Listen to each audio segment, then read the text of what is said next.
Bonjour mesdames et messieurs, merci d'être nombreux à suivre cette émission intitulée La focalisation à son tout premier numéro. Nous nous focalisons aujourd'hui sur les rôles de la femme dans le processus de démocratisation en République démocratique du Congo. L'invité de cette émission s'appelle Angèle Makombo, présidente d'un parti politique dénommé l'IDEC. Bonjour madame Angèle Makombo. Bonjour monsieur Jean Blanchard. Je co-présente cette émission avec mes consoeurs Carmel Dolo, bonjour. Bonjour Jean Blanchard. Et Esther Siamoune, bonjour. Bonjour Jean Blanchard. Madame, je reviens à vous. La première question, madame Angèle Makombo. La démocratie est un concept qui a une myriade de définitions. Mais c'est quoi la démocratie selon vous? La démocratie, comme disait Winston Churchill, c'est le moins pire des systèmes de gouvernement, qui permet vraiment de donner la parole au peuple, au plus grand nombre, de respecter les droits de ce peuple, que ce soit les droits civiques ou les libertés fondamentales, que sont la liberté d'expression, la liberté d'opinion, la liberté de manifestation, de religion, etc. Et c'est un système politique qui, en tout cas, quand on fait des comparaisons à travers le monde, qui permet de promouvoir et de réaliser le développement. Parce que là où le citoyen peut donner son opinion, peut critiquer, nous avons vu dans notre pays le président de la République, Félix Tshisekedi, faire la tournée de la ville pour voir les sauts de moutons, ces fameuses constructions qui attirent beaucoup d'insatisfaction dans la cité parce que ça crée des embouteillages. Eh bien, c'est le citoyen qui dit non, nous ne sommes pas d'accord avec ceci, il faudrait plutôt penser à notre devenir en termes de qu'est-ce qu'on va manger demain, comment on va soigner nos enfants, comment on va les envoyer à l'école. Donc, moi, je vois vraiment la démocratie comme d'ailleurs un processus. Très peu de pays peuvent se dire totalement démocratiques, même ceux qui sont les vieilles démocraties. Il y a toujours un effort à faire et il y a toujours une vigilance à avoir. Une des grandes démocraties qu'on cite, par exemple les États-Unis aujourd'hui, beaucoup d'observateurs disent « Ah, ça risque d'être menacé » avec les tendances ou l'approche que le président actuel Donald Trump prend en voulant réglementer la liberté de parole, en voulant prendre des mesures qui paraissent à certains comme arbitraires. Donc, le peuple est là pour dire non, stop. Et la démocratie aussi permet de bâtir des institutions solides. Et en fait, c'est ce qui nous manque dans notre pays, en République démocratique du Congo, avoir des institutions qui puissent vraiment nous permettre d'aller de l'avant. Et sans démocratie, je ne vois pas comment on peut réaliser cela. Et évidemment, la démocratie, c'est aussi le respect des droits de l'homme. Quand je dis droits de l'homme, droits humains en général, mais évidemment aussi les droits spécifiques de la femme. Madame, si je vous ai compris bien, on peut résumer la démocratie égale la liberté d'un côté ainsi que la légalité. Mais cela me pousse à vous poser cette question. Est-ce que la démocratie est une réalité en RDC? Moi, je dis que nous sommes un pays en voie de démocratisation. Le libellé de notre pays, c'est République démocratique du Congo. Malheureusement, nous n'avons pas encore atteint cette démocratie. C'est une démocratie en devenir. C'est une démocratisation pour qu'on puisse réellement, vous avez parlé de l'égalité, pour qu'on puisse réaliser un état de droit. Donc, c'est un processus.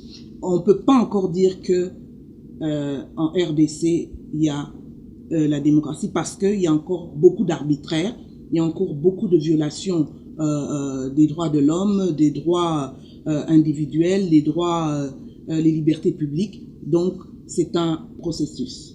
Je passe la parole à ma conseillère. Oui, madame. En démocratie, le peuple est souverain. Mais en RDC, il semble que les détenteurs du pouvoir s'approprient souvent la souveraineté du peuple. Avez-vous une objection sur ça? Et évidemment, on ne peut pas accepter que les dirigeants spolient la liberté et la souveraineté du peuple. Et c'est pour ça que je disais, quand vous regardez l'histoire de notre pays, on a eu, après la colonisation, on pouvait dire qu'on vivait quand même dans un système plus ou moins démocratique parce qu'on avait eu les premières élections qui ont abouti à l'élection du président Kasavubu et ensuite, après nomination de Lumumba, c'était une forme de démocratie en devenir. Mais après, on a passé 32 ans et demi de régime autoritaire, de dictature, et au sortir de là, on a eu aussi une période assez chaotique. On a eu les 18 ans après Kabila père, de Kabila fils. On ne peut pas dire que c'était la démocratie parce que, je cite toujours, on était dans notre pays, on tirait encore sur les manifestants à balles réelles. Il y avait violation des droits de l'homme, bien qu'il y avait quelques progrès. Donc, ce n'est pas normal. Ce n'est pas normal, pour répondre en bref à votre question, que les autorités, les dirigeants essayent comme ça de confisquer la souveraineté du peuple. Parce que cette émission porte sur le rôle de la femme dans le processus de démocratisation. Est-ce que la femme congolaise est impliquée dans le processus de démocratisation? Je pourrais dire oui et non. Oui, parce que bon, nous sommes, comme on le dit, majoritaires dans ce pays. 52% de la population, elle est féminine. Oui, certains éléments de la démocratie, c'est le droit de voter, de choisir ses dirigeants. Les femmes exercent ce droit-là. Les femmes ont droit à la parole.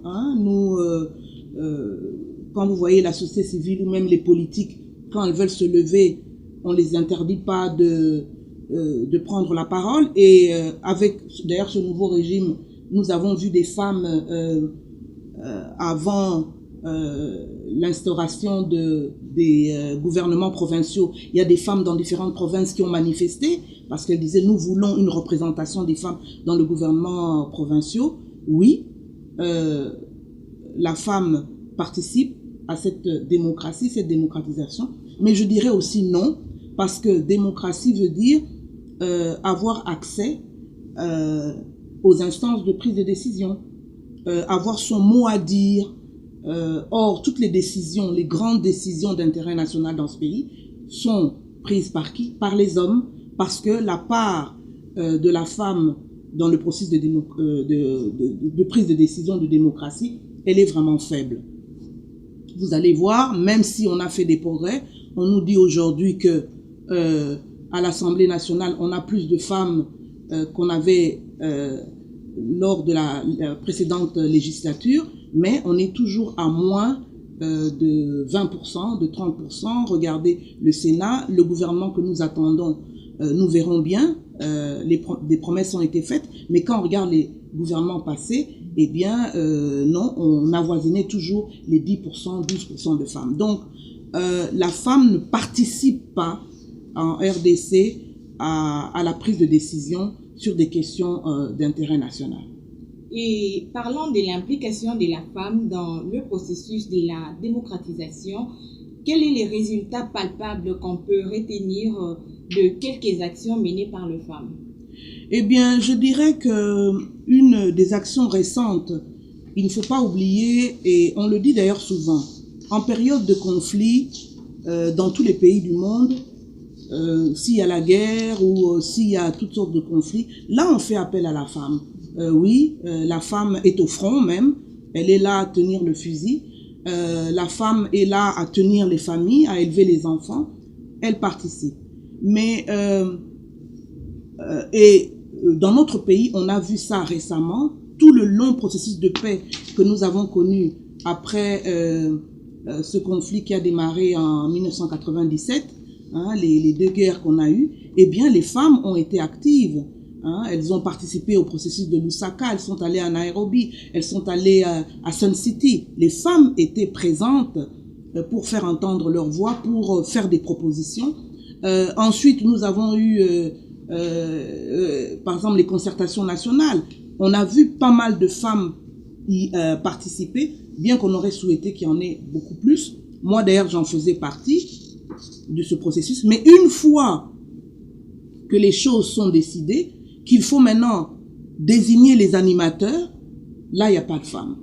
Très peu de femmes. On nous met de côté, on nous zappe, on nous marginalise. Et c'est là où,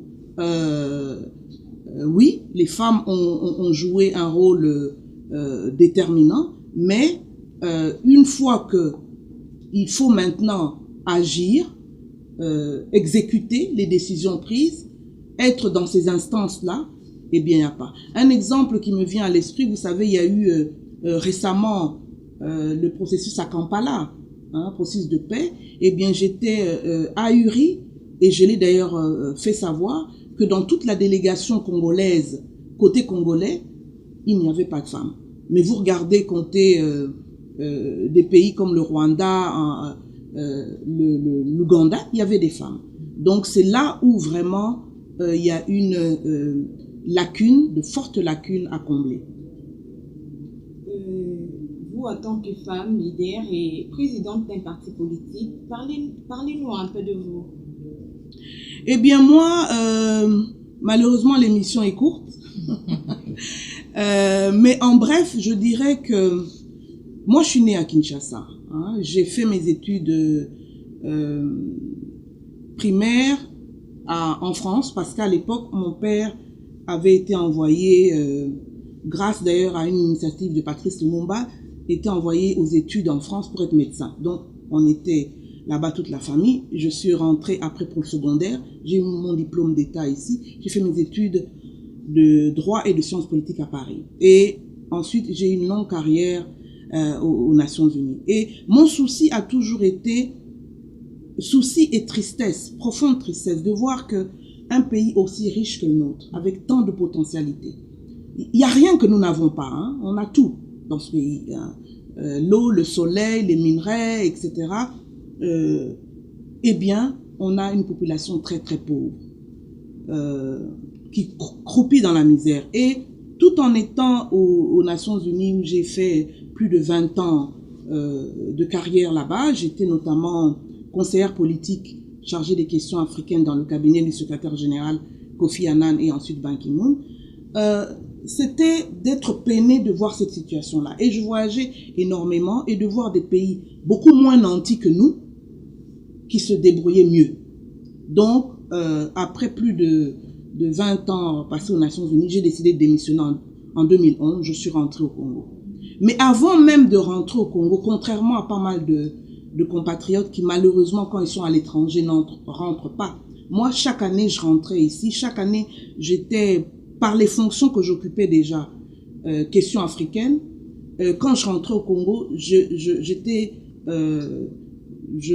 suivais les réalités de notre pays. Et j'ai voulu justement entrer dans la politique active. J'ai regardé les partis politiques de la place, la majorité d'ailleurs dirigée par des hommes, mais c'est pas parce ils sont dirigés par des hommes que je trouvais critiquables, mais c'était souvent leur ligne politique que je n'approuvais pas. Nous avons créé la LIDEC, les membres m'ont hissé à la tête du parti, je suis très honorée, et mon combat, je le dis d'ailleurs, c'est un peu mon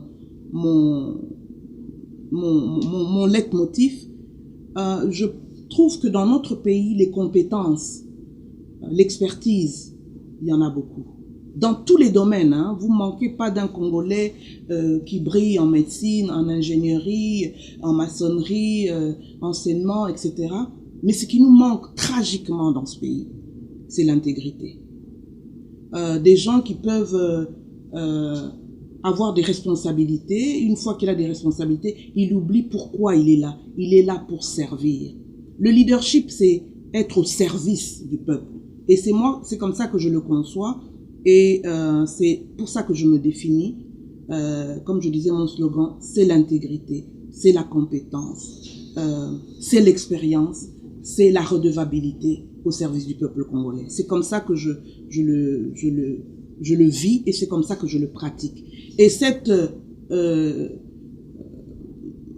intégrité, responsabilité au service du peuple congolais, je mets surtout l'accent sur les femmes, ce qui est normal, et sur les jeunes.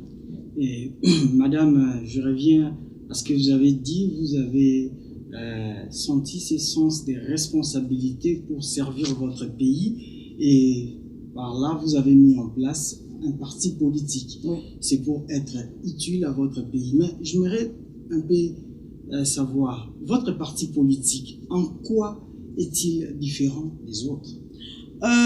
Très bonne question. C'est ma constance politique. Ce qui tue l'espace politique au Congo, l'une des caractéristiques, c'est l'inconstance, c'est le vagabondage. Et c'est le côté éphémère. Regardez les partis, hein, d'ailleurs, actuellement, nous avons tout un spectacle malheureux qui se déroule devant nos yeux. Je parlais de ce qui se passe, FCC, AFDC, etc. Eh bien, moi, c'est ma constance. C'est, comme j'ai dit, je suis au service du peuple congolais. Je ne mange pas à tous les râteliers. Vous savez, quand mon parti politique, depuis sa création, parce qu'on a été créé en 2010, eh bien, c'était sous le régime du président Kabila qui vient de partir. Eh bien, laissez-moi vous dire que souvent, on m'a fait des appels du pied. Hein, on m'a fait des appels du pied, mais qu'est-ce que... J'ai même rencontré une dame qui me disait, mais tu perds ton temps là-bas parce que tu auras du mal à te faire élire. Elle me racontait qu'elle était dans le temps MLC. Quand elle a senti qu'il y aurait des difficultés pour se faire élire, elle a traversé. Eh bien, moi, je lui dis non. Moi, c'est par conviction. Je suis une femme de conviction et je ne fais pas les choses au petit bonheur, la chance, pour voir où est-ce que je vais pouvoir manger. Non. J'ai un idéal de vie. Je tiens absolument à l'instauration de l'état de droit dans ce pays. Je tiens absolument à la justice soit exercée dans ce pays, surtout la justice sociale. Donc c'est pour ça que je me bats, même si ça prendra un peu plus de temps, même si ça sera difficile, plus difficile que si je rejoignais de l'autre côté. Je me souviens, j'avais la veille d'aller à la conférence de l'opposition à Genval, j'ai eu un appel des amis de la majorité présidentielle pour me dire, mais non, tu vas là-bas, sers-nous de relais, sers-nous en quelque sorte d'espions pour leur dire, ah voilà ce qui se passe, etc. Eh bien, j'ai refusé.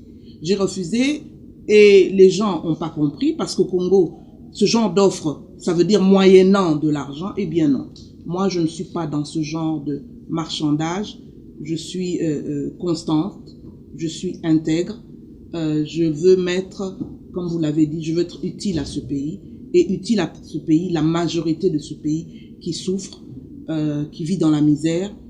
Je suis révoltée par ce qui se passe, je suis révoltée de voir la corruption endémique qui fait que on a un budget de 4 milliards de dollars et je me dis que si on pratiquait vraiment la justice juste, eh bien, on mettrait fin à ce genre, peut-être pas fin, mais on réduirait la corruption dans notre pays. On aurait peut-être un peu plus de ressources et ces ressources-là, on pourrait les consacrer à l'éducation.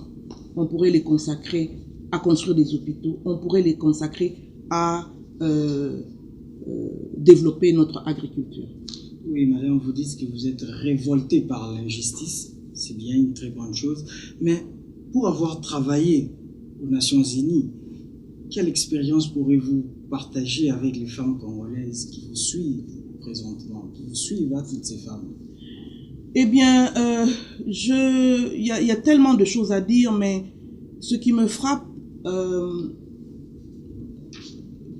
quand je regarde je nous regarde, nous les femmes politiques, hein, c'est de constater que oui, nous avons raison de revendiquer notre place, hein, dans les institutions.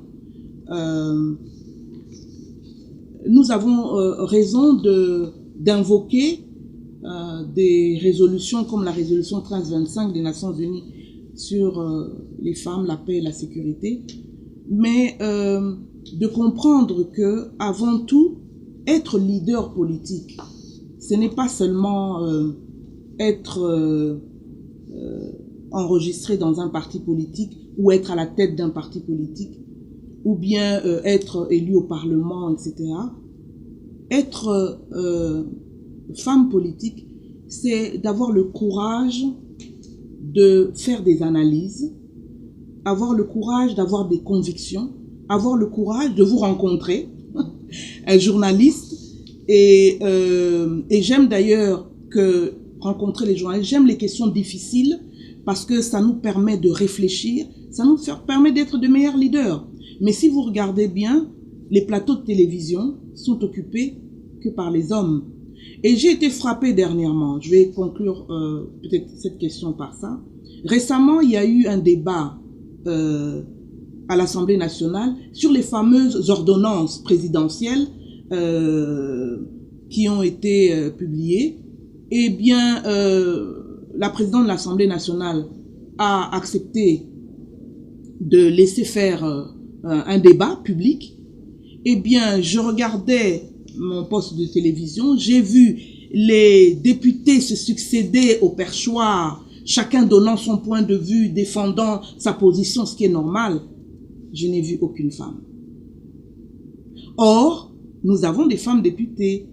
Et d'ailleurs, on nous dit, il y en a plus qu'avant. Et j'ai tweeté là-dessus, j'ai écrit là-dessus. J'ai dit, mesdames, on ne vous a pas entendu, où étiez-vous?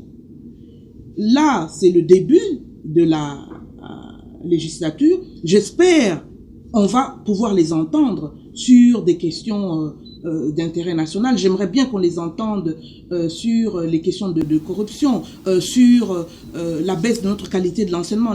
On voit les jeunes fêter, les familles fêter les diplômes d'État. Mais donnez donc une petite dictée à un diplômé d'État qui a 65%. Vous allez pleurer tellement il y a des fautes, etc. Donc ce sont sur ces questions-là que je me dis les femmes doivent aussi se distinguer. Ne pas seulement dire parité, parité, parité, hein, Tolingi ba poste, mais il faut aussi les dossiers, les maîtriser, se documenter, prendre la parole. Et puis, objectivement, chacun de nous, moi, tous les jours, je me dis où est-ce que je peux m'améliorer, où est-ce que j'ai des lacunes, où est-ce que je peux approfondir, parce que la vie, c'est un perpétuel enseignement que nous devons avoir chaque jour. Oui, madame, en vous entendre parler, vous êtes vraiment une combattante. Donc, mais en dépit de votre expérience, vous n'avez jamais été nommée comme ministre en RDC dans votre pays. Est-ce que vous vous sentez frustrée ou discriminée? Non, pas du tout. Frustrée, loin de moi ce genre de sentiment. Je dis toujours qu'il y a beaucoup d'appelés, il y a peu d'élus. Évidemment, on m'appellerait au gouvernement, je ne dirais pas non, évidemment, parce que je sais que j'ai beaucoup à apporter. Hein, toute l'expérience que j'ai accumulée pendant toutes ces années aux Nations Unies et actuellement je suis membre du Conseil économique et social, j'ai beaucoup à apporter. Mais s'il y a d'autres femmes qui sont choisies et qu'elles sont compétentes et qu'elles sont intègres, pourquoi pas, hein, je serai toujours prête par mes écrits, maintenant c'est vous savez, on est à l'époque des médias sociaux, l'homme le plus puissant du monde tweet même des décisions importantes tous les jours. Je parle de Donald Trump, donc je contribuerai et je verrai ce que je vais apporter. Non, loin de moi la frustration. Et moi j'ai une philosophie, je dirais spirituelle. Je dis ce qui doit me revenir me reviendra, tôt ou tard. C'est pas les hommes qui décident, c'est le Seigneur qui décide. Mon heure viendra. les femmes congolaises parlent souvent de la parité. Vous venez d'ailleurs d'en parler aussi. Et quant au partage des postes, des responsabilités, en avez-vous vraiment la compétence? Qui, moi? Oui. J'aurais dû vous amener mon CV ou bien fouiller dans mon CV, mais en plus de l'expertise que j'ai pu acquérir, l'expérience pendant 24 ans aux Nations Unies où j'ai commencé comme attaché de presse. J'étais dans votre domaine. J'ai été juriste au bureau juridique des Nations Unies. J'ai été spécialiste des questions politiques au département des affaires politiques, au département des opérations de maintien de la paix. J'ai été enfin conseillère politique principale du secrétaire général des Nations Unies. C'est en fait le président du monde. Je pense que de ce côté-là, vous comprendrez que j'ai l'expérience nécessaire. Et là, je suis au Conseil économique et social. Et justement, nous sommes au cœur des questions qui touchent le vécu quotidien des Congolais. Et je suis dans la commission environnement et ressources naturelles. En plus de ça, l'expérience de maman, d'épouse, de citoyenne tout simplement. Non, de ce côté-là, vous n'avez pas de souci à vous faire. Pas du tout souci à vous faire. Oui, effectivement, vous avez des compétences, nous l'avons compris, mais sincèrement parlant, est-ce que la femme congolaise, à part vous, est mature pour affronter avec compétence les réalités politiques actuelles? Mais bien sûr, des femmes compétentes, il y en a, ouvrez les yeux, il y en a un certain nombre, mais ce que, peut-être, pourquoi on ne s'en rend pas compte, parce que justement, elles n'utilisent pas assez l'outil médiatique. L'outil médiatique, elles n'écrivent pas assez, elles ne participent pas à des forums, etc. Mais côté compétences, je souris toujours quand les hommes parlent. Oui, vous revendiquez la parité, mais nous on veut la méritocratie. Je dis la méritocratie, c'est seulement quand il s'agit des femmes, quand il s'agit des hommes, on ne soulève pas la question de la méritocratie. Non, des femmes méritocrates, il y en a dans ce pays. C'est qu'on ne sait pas les chercher et leur donner des responsabilités, leur donner la chance. L'ancienne ambassadrice du Canada en RDC, que j'ai beaucoup aimé, disait les femmes capables en RDC, il y en a beaucoup, j'en rencontre tous les jours. C'est les hommes capables de détecter des femmes capables qui font défaut. Et ces hommes-là qui font défaut, ils sont au niveau du sommet de l'État, ils savent pas voir. Oui, les femmes on parle peut-être de façon moins agressive que vous, on n'ose peut-être pas assez, voilà, c'est peut-être le défaut de la femme congolaise, elle n'ose pas, elle n'est pas audacieuse, mais côté compétences, écoutez, on n'a vraiment pas de complexe à se faire. Et pour mettre fin aux jérémiades des femmes, quelle stratégie collective pouvez-vous préconiser pour rencontrer leurs desiderata? Je dirais pas jérémiade. Jérémiade, c'est vraiment a une connotation négative. Je dirais revendication légitime. Ce sont des revendications légitimes. On ne peut pas mettre de côté la moitié de sa population. Et puis en fait, ouvrons les yeux. Moi je dis d'ailleurs, ça devient même gênant. Parce que regardez le Rwanda. Gouvernement 50-50. Regardez l'Éthiopie. 50-50. Les Seychelles, 50-50. Et nous, on va toujours être parmi les derniers de la classe, à peine 10%. Non. Et pour que les femmes... je disais aux femmes, par exemple, pour la composition du gouvernement, nous savons dans quel contexte politique on est. Un complexe difficile. Nous savons qu'il y a cette coalition, FCC-CACH. Nous savons que dans une coalition, justement, il y a la course au poste. Eh bien, ceux qui sont chargés de composer le gouvernement, qu'est-ce qu'ils regardent? Ils mettent dans le gouvernement les personnes qui ont un poids politique. Et entre eux, ils font leurs arrangements internes, leur cuisine interne, poids politique. Nous, les femmes, est-ce que nous avons un poids politique? Non, il est très faible. Même les femmes qui sont dans les partis politiques, ont dû batailler dur pour même être listés sur la liste des candidats lors des dernières élections. Donc c'est ça qu'il faut pouvoir conquérir. Et j'aime bien ce terme en anglais qu'ils disent « women empowerment », l'autonomisation de la femme. Nous devons nous battre pour ça. Et comment nous allons le faire? Bon, effectivement, les jeunes, les encourager à terminer leurs études, aller plus loin, faire des formations. Et il ne faut pas croire quand on a son diplôme en main, c'est terminé. Non, il faut des formations. Vous dites, ah, je voudrais être demain conseiller municipal ou je voudrais être député, etc. D'abord, savoir comprendre ce que c'est qu'être conseiller municipal, ce que c'est qu'être député. Qu'est-ce que ça vous demande de faire? Ça vous demande de séduire la population avec des propositions valables. Mais pour leur donner des propositions valables, des solutions pérennes, il faut connaître leur réalité. Hein.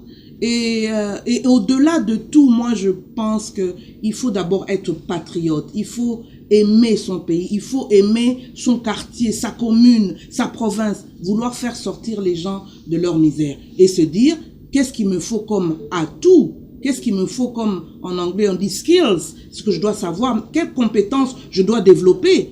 Ah, si je suis une timide, tiens, je vais peut-être apprendre à parler. Si je sais pas très bien écrire, ah, je vais... Donc, chaque jour, essayez de s'améliorer. Et une fois que vous réussissez, si vous êtes élu, n'oubliez pas le fameux slogan, le peuple d'abord.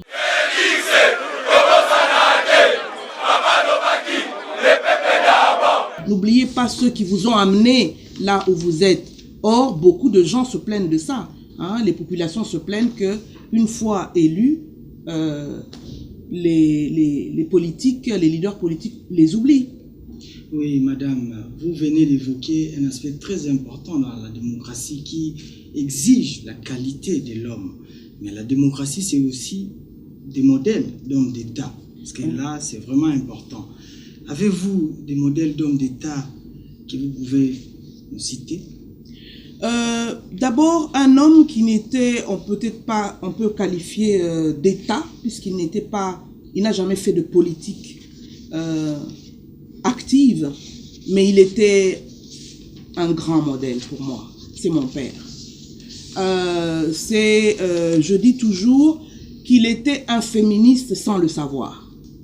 10 enfants, 5 filles, 5 garçons, comme nous étions, il nous disait: ce que ton frère peut faire, tu peux le faire.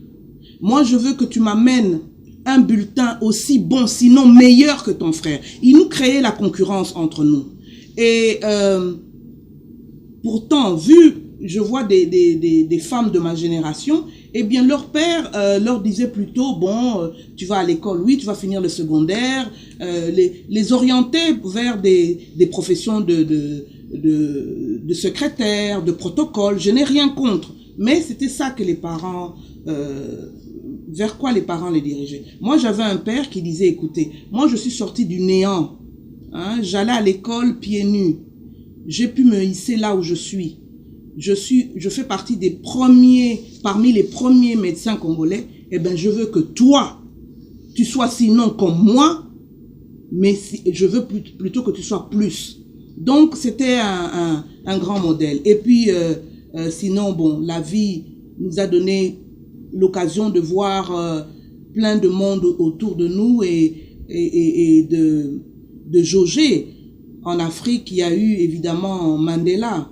Hein, voilà, quand je parle de constance politique, c'est cette constance politique, cette intégrité. Un homme qui a sorti de prison où il a passé plus de 20 ans, il fait son premier mandat, il dit non, je m'arrête là. Hein, il ne tripatouille pas pour faire un deuxième mandat et il est mort en toute transparence. On sait ce qu'il avait quand il est devenu président et ce qu'il a laissé. Hein.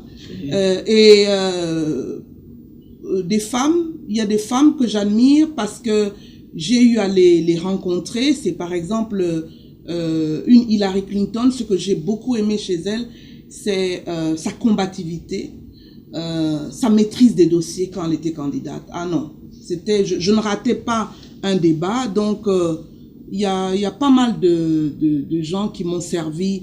Et même si c'est pas un modèle pendant tout le cheminement de leur vie, c'est à un moment donné de leur vie, à un moment donné ce qu'ils ont pu dire, qui m'ont frappé et que je fais mienne.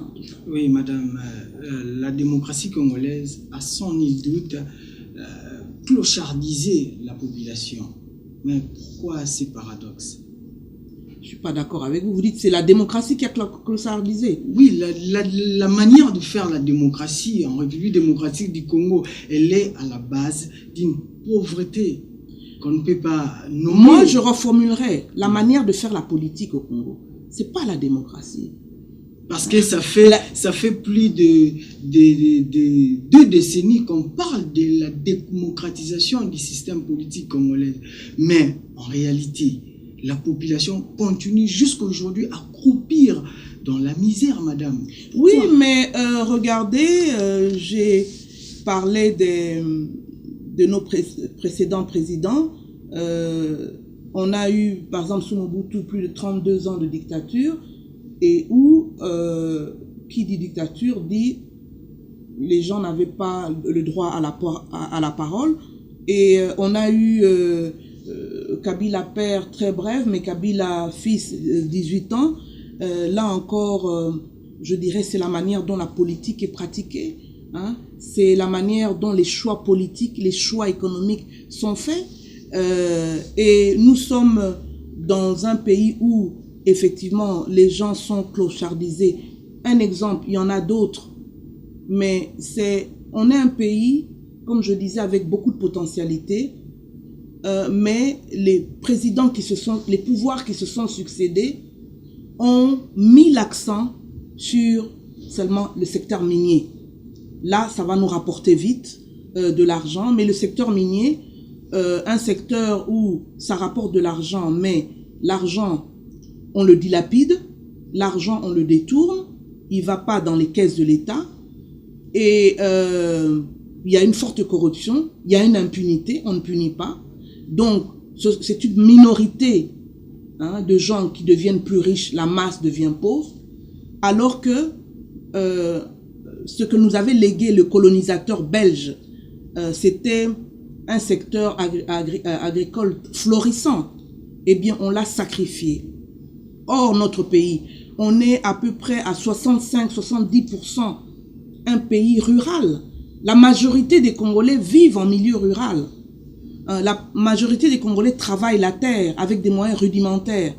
Si nos gouvernants avaient fait le choix, comme ces vieilles démocraties occidentales, de mettre l'accent sur le secteur primaire, à savoir l'agriculture, développer l'agriculture, cette agriculture qui donne à manger à la population, mais lui donne aussi du travail, lui donne des produits qu'on va vendre à l'intérieur du pays, mais des produits aussi qu'on va exporter.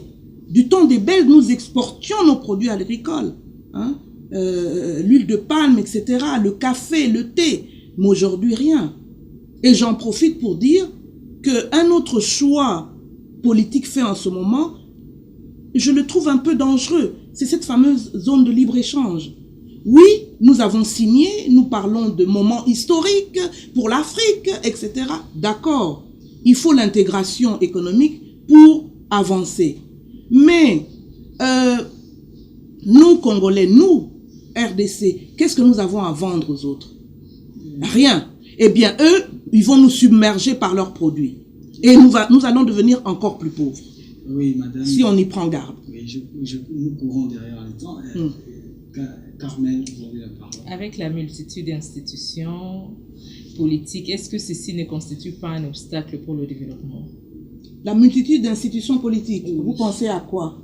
Parce que nous avons les institutions qui ont été prévues dans la Constitution, et ces institutions cette Constitution a été approuvée par le peuple congolais en 2005. Donc, nous avons évidemment à la tête de l'État la présidence de la République, nous avons Assemblée nationale, Sénat, nous avons le gouvernement, nous avons les institutions d'appui à la démocratie, nous avons une institution, une assemblée consultative comme le Conseil économique et social, je ne pense, et puis nous avons évidemment les institutions judiciaires, moi je ne pense pas qu'il y a un trop plein d'institutions.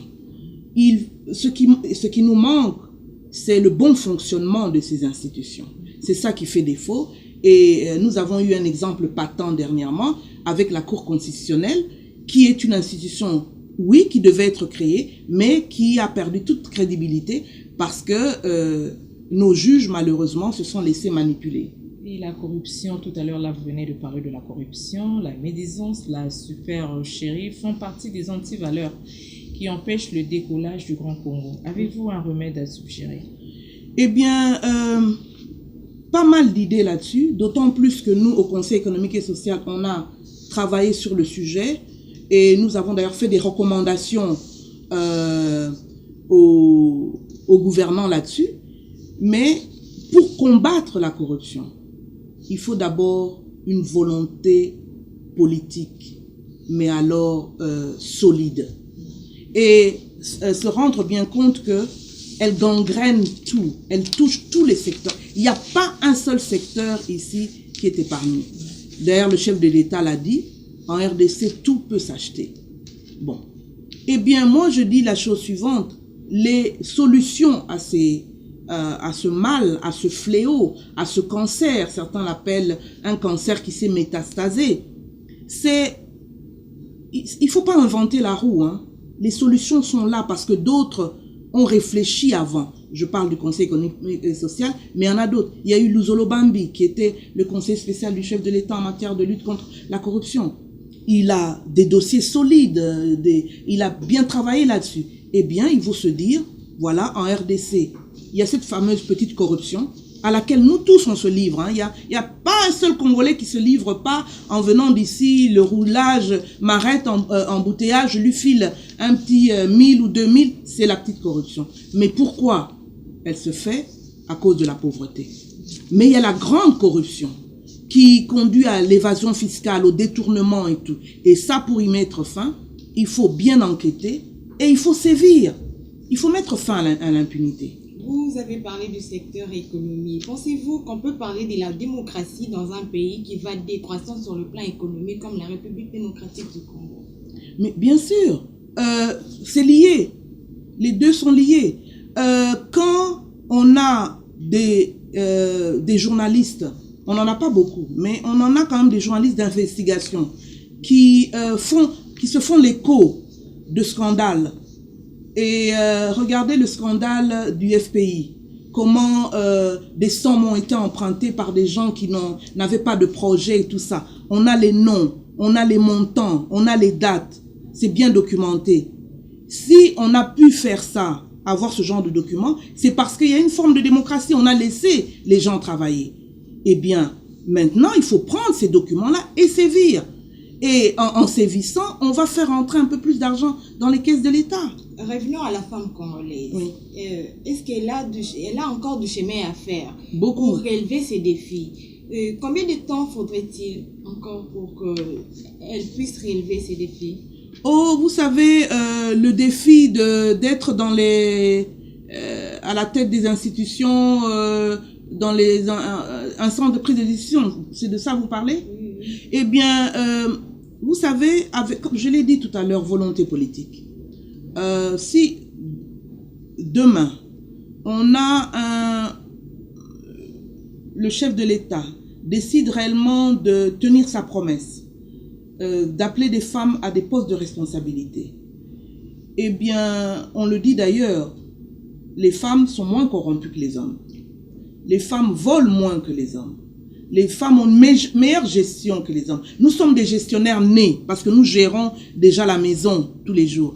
Eh bien, vous verrez des différences. Et quand la petite fille ou l'étudiante ou la lycéenne ouvre la télévision, voit à tel poste de responsabilité, il y a une maman, il y a une femme, voilà ce qu'elle a fait, etc. Ça va aussi créer une émulation. Et ça peut se passer très vite. Parce que si on n'avait pas les compétences, ça poserait problème. Mais nous avons les compétences. Il faut juste pouvoir les hisser, les mettre en évidence, les soutenir ces femmes-là, eh bien vous verrez très très vite les choses peuvent s'améliorer. Et Madame Angèle, nous allons conclure par là. Quel est votre mot de la fin par rapport à tout ce qu'on a dit concernant le processus de démocratisation de la République démocratique du Congo? Eh bien, je dis que j'ai bon espoir que malgré toutes les défaillances que nous avons relevées au cours de l'émission, que nous allons y arriver. J'ai confiance dans la résilience du peuple congolais qui, malgré les difficultés, se tient toujours debout. Hein, vous les voyez descendant depuis la Tchang ou même à pied sans transport pour aller au travail, pour toucher un maigre salaire, ce salaire qui va pouvoir nourrir les familles. J'ai confiance que on va y arriver, mais il nous incombe à chacun de nous d'être vigilants, parce que la démocratie n'est pas un acquis pour toujours. Chez nous, comme je dis, on est en voie de démocratisation, c'est fragile, mais c'est à nous, citoyens, d'être vraiment vigilants, de toujours remettre nos dirigeants sur le bon chemin. En venant ici, j'ai suivi une émission sur une radio de la place. La radio avait invité un bourgmestre d'une commune. Eh bien, les questions que j'ai entendues, l'audience, parce qu'on a invité le bourgmestre, on a invité les citoyens de la commune. Ça m'a donné de l'espoir. Je me suis dit non, le Congolais n'est plus naïf. Hein, surtout après ces élections-ci, à Moniclair. Et il faut continuer dans ce chemin-là. C'était votre mot de la fin. Le Congolais n'est pas naïf. Merci Madame Angèle.